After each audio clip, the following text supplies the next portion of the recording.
देखु सांग मैंने मु गोटे जगह नहीं से अल्प किसी दही नहीं दही नहीं सारा एमती भल भाव मिक्स करदे मिक्स कर सारापर से किसी अल्प सुजी ने सुजी जेहेतु आम दही अल्प नहीं सुजी भी मत अल्प नापर टे मैदा पकईदे मैदा पकई सारापर मुझे किसी आलू पकईदेनी आलू पर गाजर आउ कैप्सिकम पकईदे से आम भल टे गुड़े दे सारापर से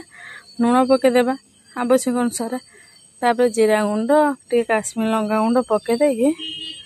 तापर अल्प किसी पानी दे देकी भल भाव टे फेंटीदवा फेंटी दे सारापर तापर अल्प खाली टिके खाली अल्प टे खाई सुड़ा टे भल ये हाँपाई पकईदवा एमती मिक्स कर रखीदे नाकुड़ेदे अध घंटे गलापर आम आउटे एमती भल भाव टे गुड़ेदवा देखो आमर पूरा बहलिया होपर आम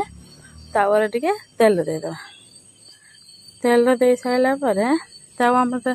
तापर से बैटरटा रखिथिबा ताको आमे तावर देदेवा आपण चाहिए एमती छोट छोट पिठा भी करें एमती भी पिठा आकार बड़ बड़ भी करें जहाँ फल छोट पिला मैंने खाईते भल पाती जातु अधिकांश छोट पिला अच्छा गाजर माजर खाइबा भल पाती ये पिता करते ना संध्या भी बनईदेने चले सकाଳେ भी बनईदेने से खाइबा बहुत भल पाते देखो आम रेडी होगला मु किसी बड़ पिठा कि छोट पिठा भी मत बनई देना आम रेडी होगला पूरा पिठा आपण घर बन खातु किपर लगे